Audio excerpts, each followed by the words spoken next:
this is an iHeart podcast. Guaranteed human. Amazon Health AI presents Painful Thoughts. I can't stop scratching my downtown. Yeah, but I'm not itching to go downtown and tell a receptionist I'm here to talk about my downtown. Some things you'd rather type than say out loud. There's no question too embarrassing for Amazon Health AI. Chat your symptoms and get virtual care 24/7. Healthcare just got less painful. Do you want to find a stress-free way to buy your next car? Start at CarMax and shop your way. And if you want to browse with confidence, get pre-qualified online with no impact on your credit score and shop cars within your budget. From luxury cars to family rides, CarMax has options for almost every price range, including more than 25,000 cars priced under $25,000. So, hey, want to get started? Just head to CarMax.com for details and get pre-qualified today. Want to drive? CarMax.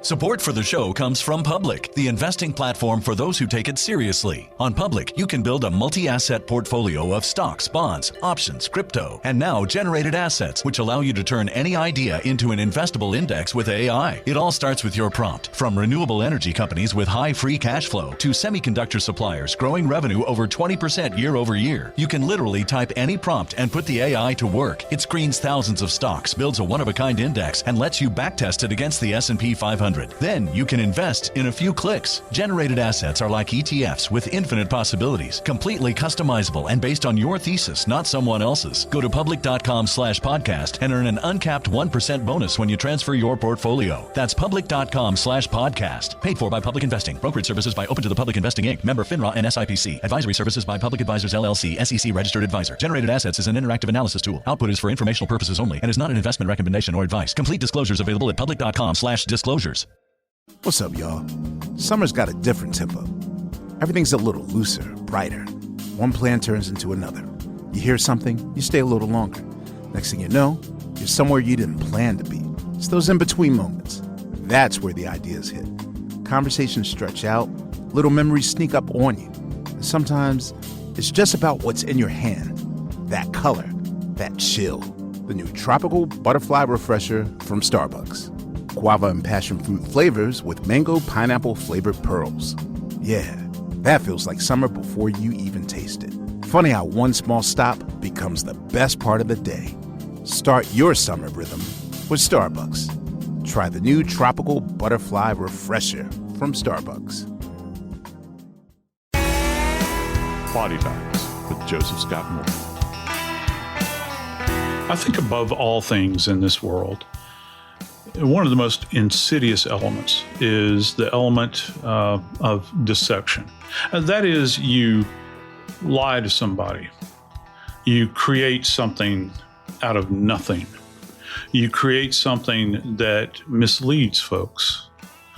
Sometimes it's rather benign. Maybe it's just a little white lie, right? To put them off scent, if you will. But then there are bigger lies that come about. And you wonder, what's the purpose of this? And then at the end of the day, you realized that you have been scammed. Today, we're going to discuss a case that has recently been in the news. And to say that it is interesting is an understatement. It actually involves an 87-year-old purported serial killer who has had many changes in his life relative to his identity. We'll get into that in just a moment, but just let me tell you this. He started killing people all the way back in the 60s, and he hasn't finished until just recently. I'm Joseph Scott Morgan, and this is Body Bags. Dave, when I came across this case, and our friends up in the New York area are going to be very familiar with this because I think I first came across it in the Post, and it caught my eye because I guess it caught my eye let me see, how can I say, my eye caught it and it put a hook in my brain because I was confused. I didn't Bless your heart. know. Yeah, no kidding. Yeah, bless my heart. And I stay confused most of the time. And in this case, just such a bizarre set of circumstances. Well, okay, we got to get a couple things on the table because I was looking over a number of different headlines, and they all include the term 87-year-old serial killer. You know, they include the age of the person and the serial killer aspect of this particular case. What is the definition of a serial killer as you know it, or that you would apply to someone? What is the threshold, the benchmark? How many people do you have to kill to be a serial killer? Uno, dos, tres, 3. Okay. That has been kind of the standard that everybody has put out there. If you talk to profilers, and some of them vary, but for years and years, it was always 3 or more. I've had people say 5 and more, and I'm thinking, dude, 5? Yeah. 5? You got to hit 5 in order to be a serialized event. I'm thinking, man, you kill 2 people, Right? unrelated. You can have a robbery where somebody walks into a store and they shoot the clerk and maybe the assistant clerk or maybe a customer. I'm not saying that's a serialized event. Right. What I'm saying is you generally have to have 3, and the 3 cannot be all in the same location. They have to be spread out. All right. And that makes sense. That makes sense. And I'm good. As far as definitions go, I'm good with that. Now I understand this does fit the serial killer definition. And actually, there's a profile that can be built. There is an MO.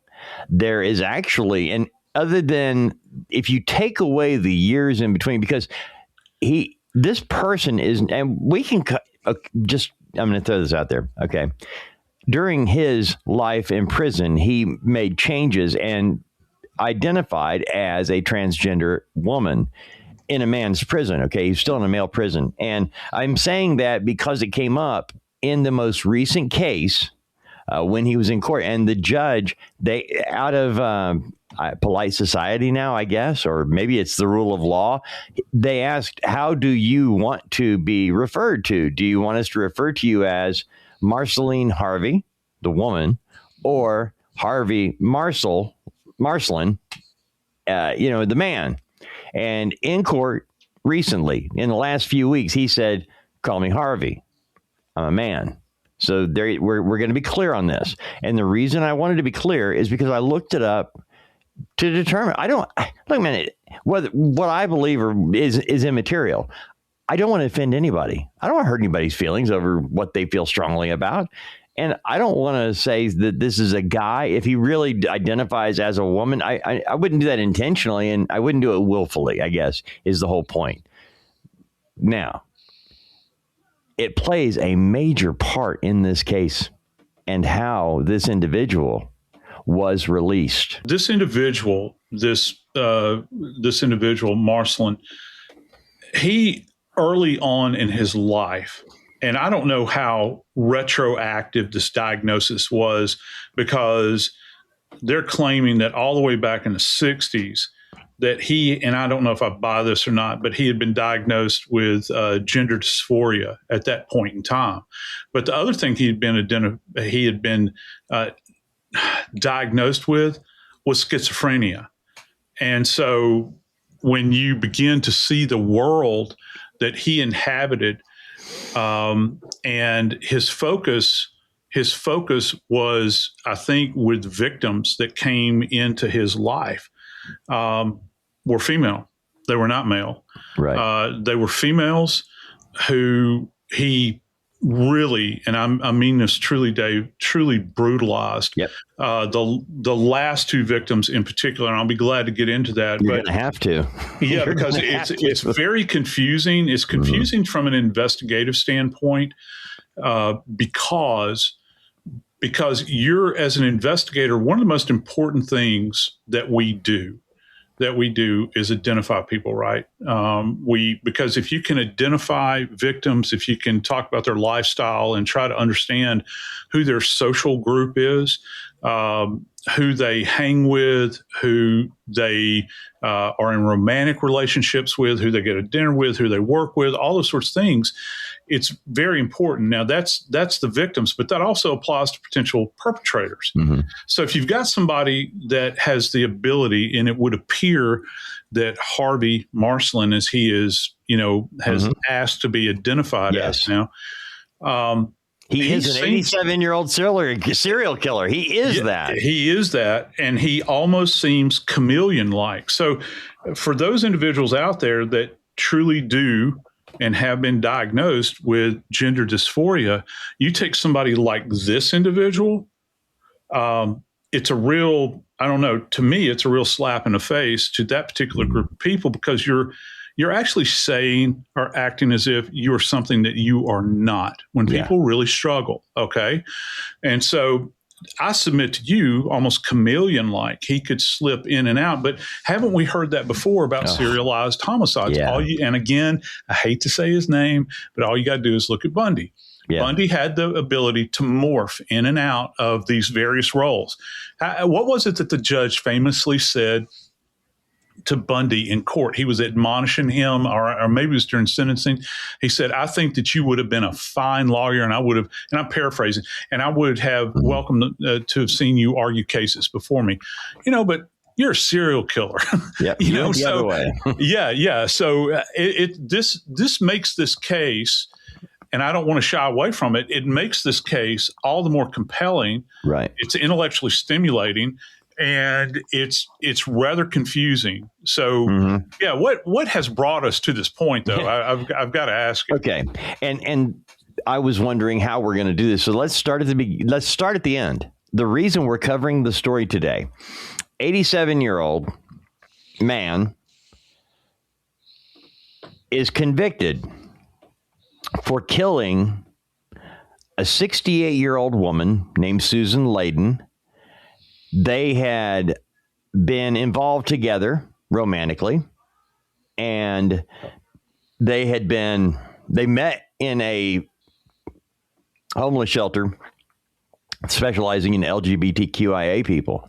And they met there. They began a relationship, and using their disability checks and government checks, they rented a place in Manhattan, small apartment. Now, oftentimes when people think of Manhattan that don't live there, we think of high rises and rich people and things like that. Yeah. And that's not Manhattan. That's not all of it. There are places in Manhattan that you would be afraid to be near. Oh, yeah. And that's where they lived. And during their couple of years together, Harvey Marcelin, living as Marceline Harvey, was involved with many women. I know this sounds strange, but these are the facts of the case.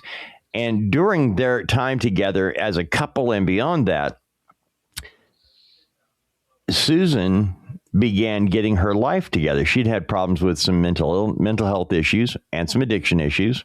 There was a separation from her family. So really, when she met Harvey, that's all she had. And she had started getting her life back together, and she started separating from Harvey.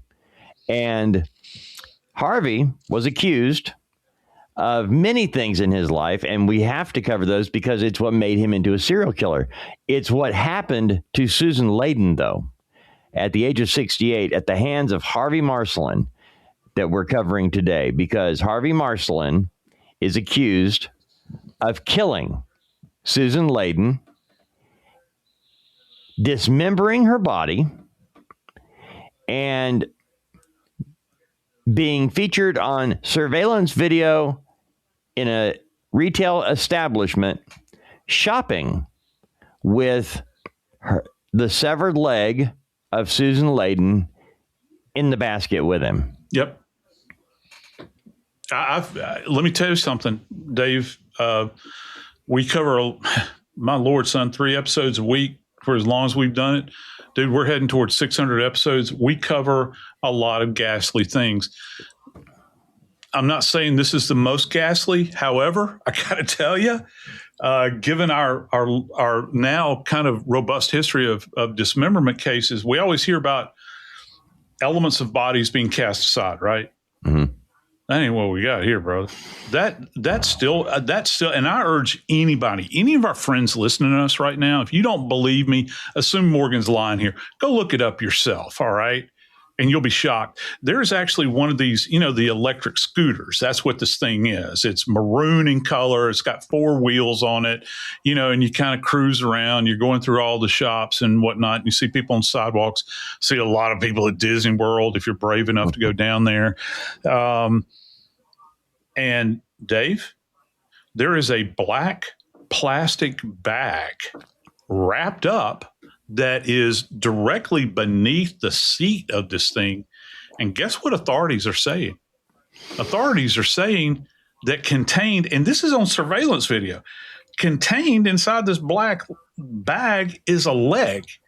And it belongs to this poor woman, Dave.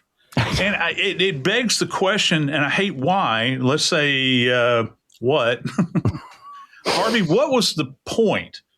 What was the point in holding on to this element of the body of this poor woman that you have taken a saw to and particulated, and you want to hang on to it? Because this isn't, we hear about these serial perpetrators, Dave, that, have trophies, right? Mm-hmm.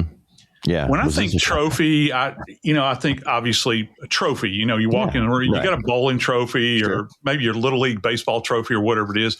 Or you think about hunters, right? And they've got a deer head on the wall, or whatever it is, a hog head. Mm-hmm. This isn't like a trophy, in that classic sense. This is something else. I don't know. I got to ask you here, just for the sake of my own sanity, have we gone to another plane here?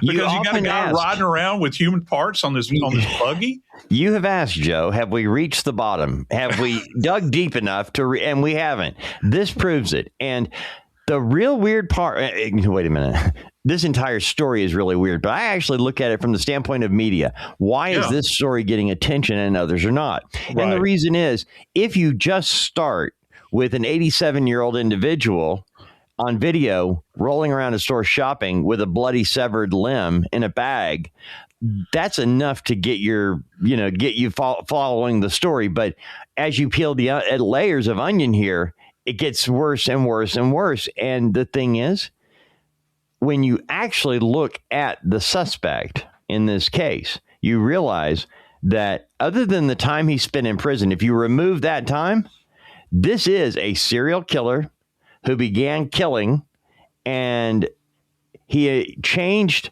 his mode between number 1 and number 2. But number 2 and number 3 are very similar, Joe. And the only reason there aren't more dead bodies is that he got caught early on after each one. He didn't have a lot of free time. After he kills Susan Layden, we're talking a matter of days, Joe, before they had this man in custody, had the video of him, with the bloody leg. And he disarticulated her to the point where they found torso here, leg here, head here. And it was a person living in the apartment complex, a man who came forward and said, "Hey, I saw this. I saw blood. I saw him. And I haven't seen her."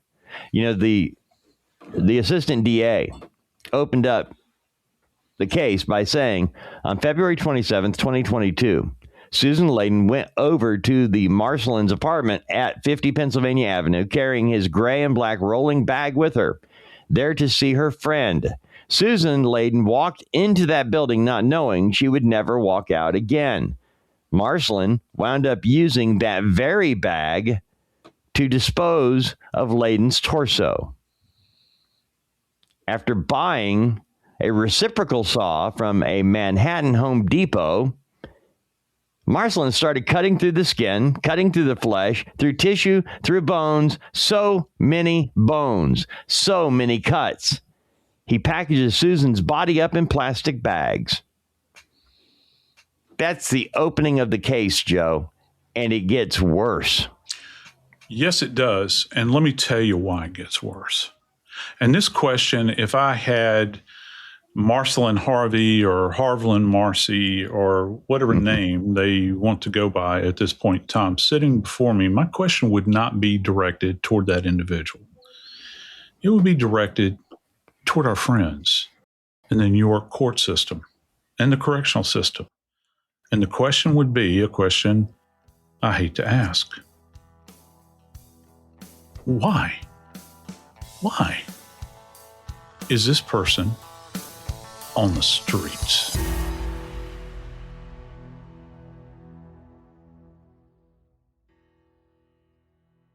Amazon Health AI presents Painful Thoughts. I can't stop scratching my downtown. Yeah, but I'm not itching to go downtown and tell a receptionist I'm here to talk about my downtown. Some things you'd rather type than say out loud. There's no question too embarrassing for Amazon Health AI. Chat your symptoms and get virtual care 24/7. Healthcare just got less painful. Support for the show comes from Public, the investing platform for those who take it seriously. On Public, you can build a multi-asset portfolio of stocks, bonds, options, crypto, and now generated assets, which allow you to turn any idea into an investable index with AI. It all starts with your prompt. From renewable energy companies with high free cash flow to semiconductor suppliers growing revenue over 20% year over year, you can literally type any prompt and put the AI to work. It screens thousands of stocks, builds a one-of-a-kind index, and lets you backtest it against the S&P 500. Then you can invest in a few clicks. Generated assets are like ETFs with infinite possibilities, completely customizable and based on your thesis, not someone else's. Go to public.com/podcast and earn an uncapped 1% bonus when you transfer your portfolio. That's public.com/podcast. Paid for by Public Investing. Brokerage services by Open to the Public Investing Inc. Member FINRA and SIPC. Advisory services by Public Advisors LLC, SEC registered advisor. Generated assets is an interactive analysis tool. Output is for informational purposes only and is not an investment recommendation or advice. Complete disclosures available at public.com/disclosures. Are you trying to get weight loss support through telehealth, but it feels overwhelming and rushed? Check out OrderlyMeds.com now. OrderlyMeds.com was built to be different. Here, you connect with real doctors who take the time to understand your goals, review your eligibility, and guide you through a plan that's right for you. Orderly Meds provides access to proven GLP-1 medications like semaglutide and tirzepatide, including both name brand options and personalized compound versions when appropriate. So you have choices backed by clinical oversight, not guesswork. It's a simpler, more supportive telehealth experience designed around people who want clarity, care, and confidence in their weight loss journey. And your medication is delivered directly to your home in discreet packaging, so your experience stays private from start to finish. Do your research, ask the right questions, then visit orderlymeds.com/podcast for an exclusive offer. Again, that's orderlymeds.com/podcast. Individual results may vary, not medical advice. Eligibility required. See site for details. You ever wonder how far an EV can take you on one charge? Well, most people drive about 40 miles a day, which means you can do all daily stuff no problem. Go to work, grab the kids at school, get the groceries, and still have enough charge to visit your in-laws in the next county. But they don't need to know that. And the best part, you won't have to buy gas at all. The way forward is electric. Explore EVs that fit your life at electricforall.org.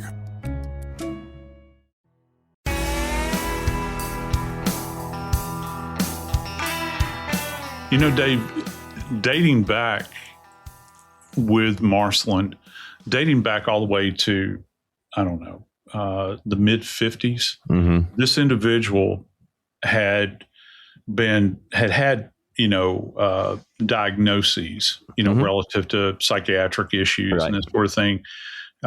Also had brushes with the law. I think like in 57, hooked up on things like burglary, and had some mental illness and drug addiction problems. And in addition to that, I talked about this diagnosis of schizophrenia, and they were also paranoid as well.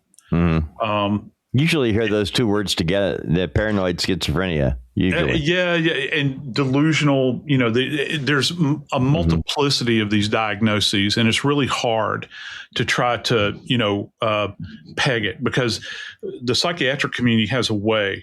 They have these markers that they look for, and, you can be delusional without necessarily being schizophrenic, right?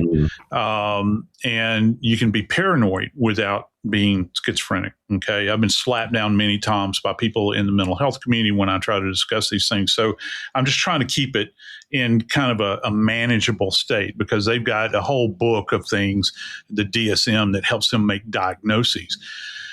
I do know that this individual was in fact married in the early 60s and had already started with women during their marriage. That initial marriage, I think his first wife was like Florence, had been unfaithful. He'd been aggressive.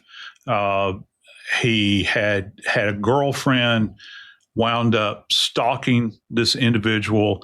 And of course, it led to, I think, back in, I think it was like 63, as an adjunct to this, to this stalking behavior that they were engaged in, he winds up killing her. I mean, he kills this woman, actually uses a .32 caliber revolver, which is, that catches my eye from a forensic standpoint. You don't see these very often anymore, .32 caliber revolvers. I wondered what that meant to you, because when I saw this in the report, Marcelin shot this ex-girlfriend of his 3 times. He shot her once as she was trying to get away from him from the living room towards the bedroom. And she's in the bedroom and she realizes she's been shot and starts coming back, where he plugs her 2 more times. 3 shots. What would 3 shots from a .32 do to an individual? Well, of course, that all depends on anatomical placement. You could use a caliber as small as a .22. And if the placement of the shot is in a critical area, you're going to drop them, just as if you were using, 45 ACP round. All right. Okay. So it talked, what you're thinking about is accuracy. So depending upon I do know that she stumbled in order to try to get away. And that, you finally had a kill, what we would call, a kill shot. Here's an interesting little tidbit about this individual when he went to trial on this particular case, Dave. Now, this is going back, some time. This is when New York still had the death penalty. Oh, yeah. And that they would use it, right? And so the jury got deadlocked on that in that particular trial. I mean, it was at least whispered, that there could be a death sentence involved in this. And of course, they factored in, he was taken back to Bellevue, diagnosed with schizoid personality disorder, which I've always wondered, with schizoid personality disorder, I've never been a big believer in where people present with multiple personality disorder, where they're displaying what was that book back in the 70s? Sybil, was that the name of it? It had Sally Field in it. I never bought that. Yeah. It just didn't seem right. And then when I saw Kenneth Bianchi feigning that condition with the Hillside Stranglers, I was like, and he was doing this in front of this esteemed psychiatric guy. And I was thinking, you're going to have to go a long way to sell me on this, that this is actually a real thing. So with this personality disorder, I'm really wondering if this is playing into this vacillation that this guy has. You can't decide if he's this or that, but he identifies in the feminine, but yet he dates women. Yeah. And so it sounds, I don't know what to believe in this case, but I do know that he killed his first person all the way back in 63. Here it is 2026, and we're still talking about this guy. Well, when you mentioned he went in, he was a accused convicted burglar in 1957. He spends a year in county jail, and when he comes out, he moves in with his mother. He had been having psychiatric issues for some time, and that led to alcohol and drug addiction issues as well. In 1962, before the murder, he checked himself into Bellevue. Bellevue is a place we all have heard of, from a psychiatric standpoint. It's well known. He checked himself in for 2 weeks at Bellevue. And when he came out, you mentioned he was married. First wife, I think her name was Florence. But then he started cheating on her. And the woman he killed was an ex-girlfriend. Okay, you're married and you have enough girlfriends that you also have an ex-girlfriend here. Now, what was going on that you really have to peel back even further. Every crime that Harvey was accused of doing had to do with hurting women, being violent towards women. Harvey was accused of, with his current girlfriend back in 1963, of a sexual assault and against another woman. And as weird as this sounds, it was a sexual assault and burglary or robbery that they had arrested Harvey on. But they also arrested Harvey's girlfriend. I think her name was Benefield. Yeah. And when Harvey is sitting there talking to the cops, and they're like, "What were you guys doing? You're trying to rape this girl and rob her." And he's like, "Yeah, but hey, man, my ex-girlfriend, she's involved too." And so the police bring her in. They charge her. She rolls over. She's like, "I didn't know very much about this, but she did know something." And so she had agreed. She got immunity from prosecution, and she became a witness for the police, for the prosecution. And that's when Harvey went over and killed her. Now, Harvey claims that they had a falling out and he was jealous of her dating other people. That's not it. He killed her because she was the witness against him in court. Yeah. That's why she killed him. He still got hung. He still got strung. Granted, he did get life in prison. They could not settle on the death penalty. They were looking at his psychiatric background, and they settled on life in prison with the possibility of parole. And that's exactly what he got. He goes to prison in 1963, Joe. He doesn't stay there, though. He stays there a while. I got to give him that. He did stay from 63 till 84? Yeah, it was in that. But you know what famous or infamous event he participated in, Dave? Attica, yeah. He was part of the Attica prison riots back in, I think it was September of 71. And there was actually an interview with this guy that took place because he was, I don't know, bringing attention to abuse of the prisoners by the guards. Yeah. So it's the tally that this guy has of, kind of, wending his way through this odd life that he's been a part of and seeing the things. Touching all these major events. Yeah, absolutely. All the way along. It was really super bizarre. But yeah, they cut this guy loose. They cut him loose. And after 20 years. Yeah, and he's been on the streets. Oh, but hey, Joe. Yeah. Something I did find interesting. I looked at, he was denied parole a bunch because of his violence towards women while he was in prison. He showed violent tendencies towards women while he was in prison, including female volunteers at the hospital. Female hospital volunteers were not safe from this guy. That's why he could have got out a lot earlier than 20 years. But after 20 years, life with parole, they let him out. But that was why he stayed so long. Didn't stay out for very long, but that's why it took him so long to get parole and how quickly he was right back in. Yeah, and I'm really wondering, with that touchstone, that piece in place, I'm really wondering if somebody like him, who obviously has a history of psychiatric issues, has been diagnosed multiple times, what are the people in the prison doing that are supposed to be doing therapeutic assessments on an individual like this? Because, that kind of behavior, that anger toward women who, I got to tell you, need to be protected from somebody like this. What kind of assessments were they doing? You're telling me that suddenly, all of a sudden, there was this burning bush moment in his life in 1984 that was transformative, that suddenly all of that anger toward women, where he's wanting to harm them and, mutilate them and all this stuff, suddenly it's just dissipated? Well, let me tell you this. It wasn't. Because after he gets out, big surprise coming up. He does it again.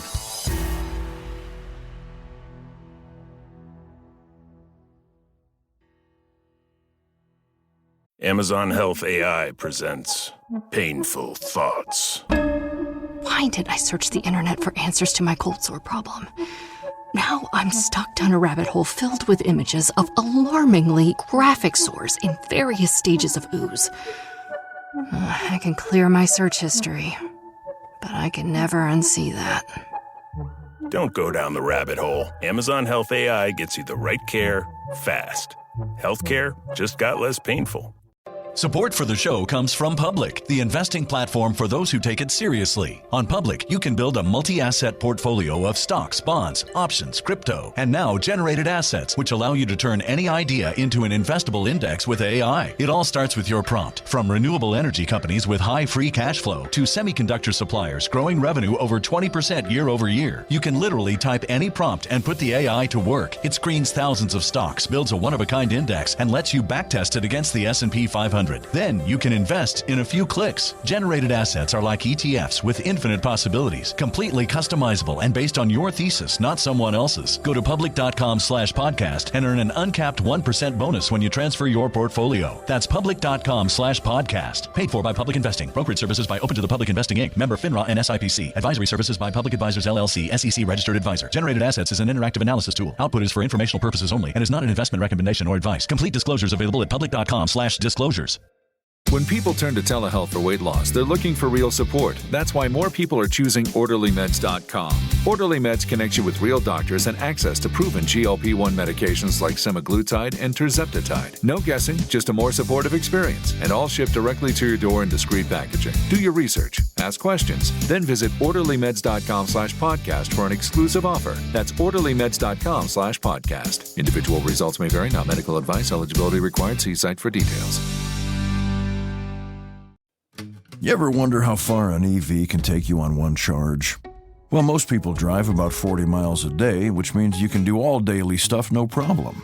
Go to work, grab the kids at school, get the groceries, and still have enough charge to visit your in-laws in the next county. But they don't need to know that. And the best part, you won't have to buy gas at all. The way forward is electric. Explore EVs that fit your life at electricforall.org.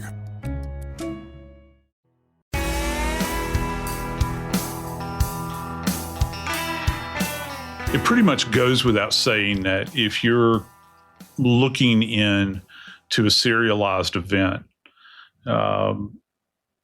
like homicides, one of the big things that profilers, beat their chest over and where they have expertise, if you will, is this idea of being able to find patterns, right? I don't know that there was any kind of pattern established with this individual's first kill, but we begin to see this because after he is released, Dave, from prison, he gets involved with a poor woman that is, well, I'll put it to you this way. She's a prostitute. She's a heroin addict. And for whatever reason, and God bless her, her name was Anna Laura Sierra Miranda. She gets involved with this person. All right. And they become roommates. And it's according to the story. And of course, this is happening back in early 85. Now he's just been released. Actually, get your time right. He gets released in May of 84 after serving 20 plus years of prison for murder. Yeah. He's out for 18 months. Yeah. October 1985. 18 months, friends. That's it. And October 29, 1985, this happens, Joe. Yeah, I'd like to say, and I'm being kind of snarky here, I'd like to say, gee, what a surprise, right? Yeah. But this poor soul who is, let's face it, Dave, is probably the most defenseless person that you could ever choose. He's not going to down to Manhattan, down into Manhattan where there's a building site and picking on a construction worker down there that would probably have beat him to death with his bare hands. No, he's going after this poor woman who is living on the streets. That's a heroin addict and is working as a prostitute. Isn't that the way it happens? And you see this over and over again with bullies in the world, just like Rex Heuermann, right? That's who they're picking on. It's the same MO here. And it begs a question, and on a little aside, I wonder if there were others too. Okay. We're talking about serialized events here. We've got 3 to his credit at this point in time. Who's to say that there weren't more along the way? And granted, he had been incarcerated, but Lord only knows, he gets a taste for this sort of thing. But back to Miss Miranda, he did in fact kill her. And, she would disappear, reappear. He wound up killing her. And when he did, Dave, he cut her into multiple pieces. Here we have this idea of dismemberment. When the OCME did the examination, the autopsy on her, Dave, they found, now get this, 33 stab wounds to her body. Now, 33. Joe, yeah. We know that he dismembered her. Yes. And that he took and put her body parts into bags and basically dumped them all over Central Park in different areas. Yeah. I'm not being gross. I'm just curious. I mean, you have to reassemble the person. You Yes. have to take these body parts and do they actually lay them out on a table and try to put it back together like a puzzle? Yeah, you have to. Yeah, wow. You better be damn careful with those bags too. Oh my because gosh. each one of the bags, these plastic bags, which is a non-porous surface, they're going to have, they've got several different type of potential fingerprints left behind. So you've got fingerprints. You're talking about a dismemberment. First off, you're going to have the medium of blood that's going to transfer to the pads of your fingers. And if you touch that surface, and we all know what a black trash bag looks like, you can stain a black trash bag with something like blood, and you're not necessarily going to see that stain there. Okay. Yeah. Or you're going to leave that remnant there with your fingerprints intact. And then in addition to that, because it's a smooth surface, he can transfer, if he's not wearing gloves, he can actually transfer a latent print with the fatty lipid oils off of his fingerprints. So when you're saying, do they lay the body out? Yeah, they do. And so you have to take each part out piece by piece after each bag has been individually x-rayed. And then you try to, it's not really reassemble, because that implies that you're kind of reconnecting things. That's not what you do. You leave the body in its parts, or individual fragments, if you will, and you take a bird's eye view, and we can do this in the morgue. We actually do photography where some morgues will have cameras that are actually suspended from the ceiling. They'll be in the ceiling, and so you can get like a bird's eye view. They're called slab shots, is what they're called. And so the camera lens is actually looking down on the body, and you can remotely operate the camera, and you do a snap. So you're looking down. And I urge all of our friends, this is fascinating. What's old is new again. If you go back and if you look at, and there's a bunch of them from New York, I love looking at these old crime scene photos. In the early days of police photography, they had this contraption, Dave, that they would use that had 4 legs on it. And it was a gigantic pedestal for a camera, or remotely operate, the old button flash that they had, where they would take this thing and set it up in an apartment with people laying on beds. And these images are incredible. They're all in black and white. If you get a chance to check these out online, it'll blow your mind.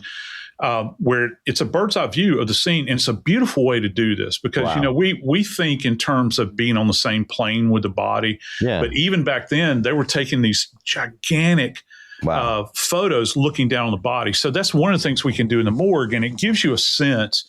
It's really powerful when you see the damage that has been done to a fellow human being, like Miss Miranda here, where she's particulated and each piece is laid out, and you're going to get an overall idea as to, well, first off, what's there and what isn't, right? Mm-hmm. And then you're going to document it photographically to represent this poor woman, to say that she even existed at all. So another view of this is you want to capture everything here in the morgue. This is your one chance to be able to demonstrate to not just the investigative community, but also to those individuals that are going to sit on a jury, so they can see what he did. and defense attorneys want to shy away from that. They don't want the court to see this. Mm-hmm. They'll say that it's prejudicial or whatever. Well, actually, you're demonstrating what had happened, and you're going to talk about the over 30 stab wounds that she's had. You're going to talk about how her body was abused, and then you're going to demonstrate that it was abused so badly and fragmented so badly that all of these different parts came from different locations. Okay. And so that's a big part to what you have to do in this environment to document this. Well, Dave, if I'm not mistaken, he was convicted of this crime and goes back to prison at this point in time, correct? You got to remember now, he went to prison from 1963 to 1984. He's let out in May of 84. 17 and a half months later, he kills again and goes back to prison. So he is in prison and applying for parole a total of 15 times over the years.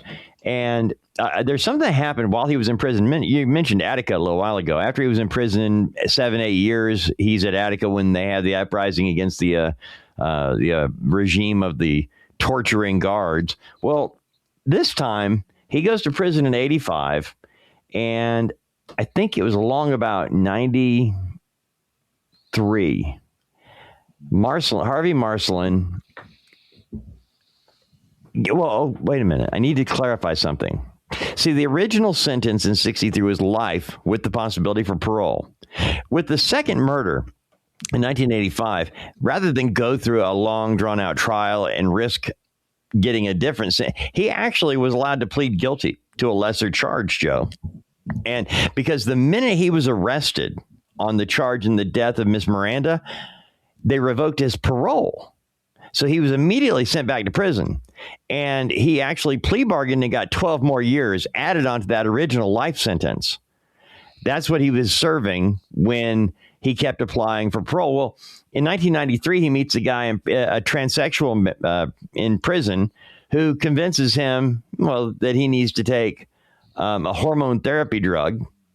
And estrogen, it's estrogen. It's Premarin. Is that it? Yeah, Premarin. Mm-hmm. Yeah. He starts taking Premarin, and I don't know how somebody in prison that kills 2 women as a man all of a sudden decides after 30 years of prison life, except for the 18 months he was out, that he all of a sudden has decided that he is actually a woman in this man's body, and can get, because we're paying for that, right? Our tax dollars pay for prisoners. Of course.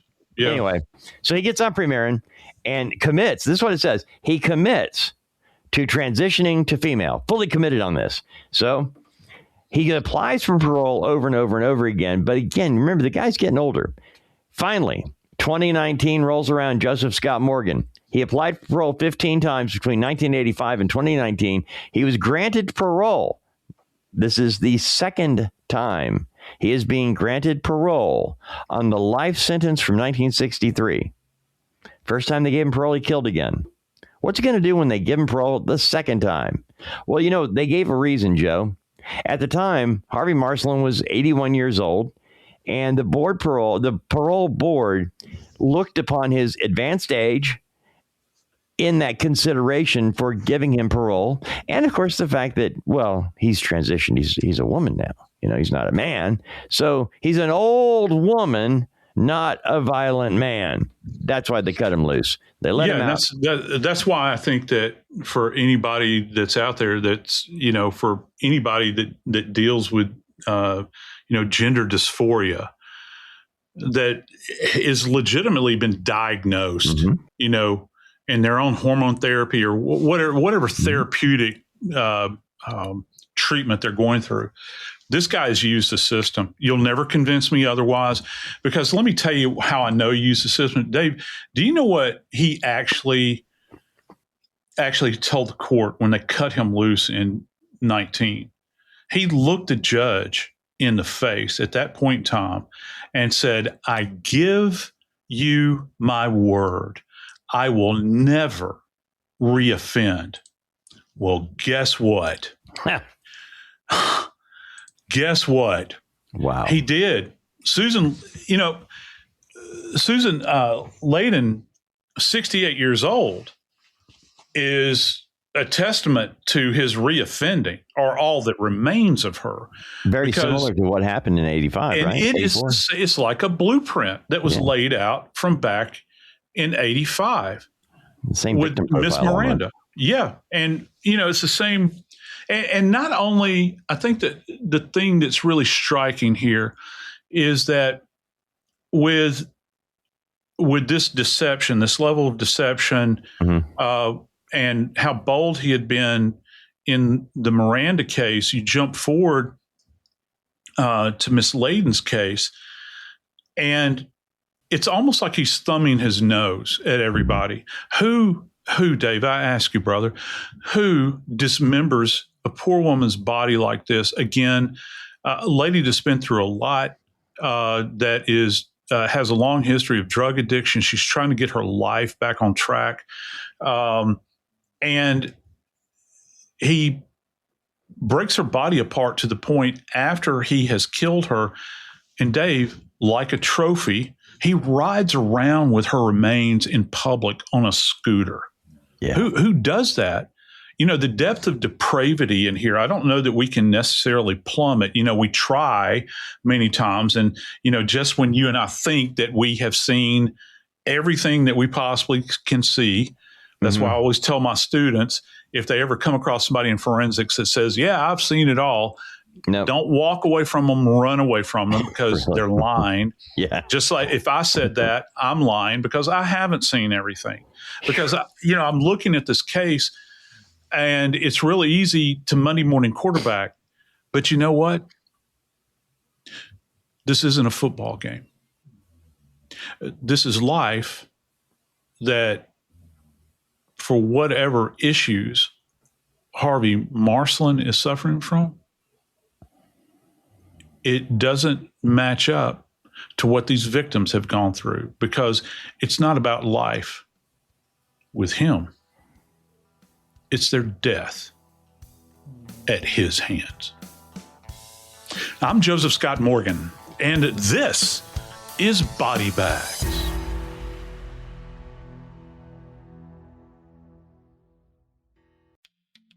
Lots of places can expose you to identity theft. That's why LifeLock monitors hundreds of millions of data points a second for threats to your identity, which is way more than anyone can do on their own.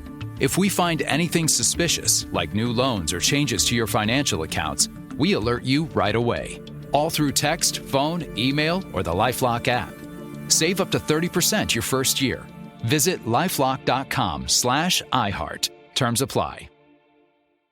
When people turn to healthcare for weight loss, they're looking for real support. That's why more people are choosing OrderlyMeds.com. Orderly Meds connects you with real doctors and access to proven GLP-1 medications like semaglutide and tirzepatide. No guessing, just a more supportive experience. And all shipped directly to your door in discreet packaging. Do your research. Ask questions. Then visit OrderlyMeds.com/podcast for an exclusive offer. That's OrderlyMeds.com/podcast. Individual results may vary, not medical advice. Eligibility required. See site for details. You ever wonder how far an EV can take you on one charge? Well, most people drive about 40 miles a day, which means you can do all daily stuff no problem. Go to work, grab the kids at school, get the groceries, and still have enough charge to visit your in-laws in the next county. But they don't need to know that. And the best part, you won't have to buy gas at all. The way forward is electric. Explore EVs that fit your life at electricforall.org. Paramount Plus is now the home of all your BET favorites. What? Yes! With all new episodes of Tyler Perry's Divorce Sisters. You've always liked a little drama. Plus a whole new world of movies like Gladiator 2. Now I will control an empire. Original series like The Chi. Just make sure we protect each other. And live sports like UFC. Welcome to the history books! New home, same family. Your BET favorites are now on Paramount Plus. Subscribe now. This is an iHeart podcast. Guaranteed human.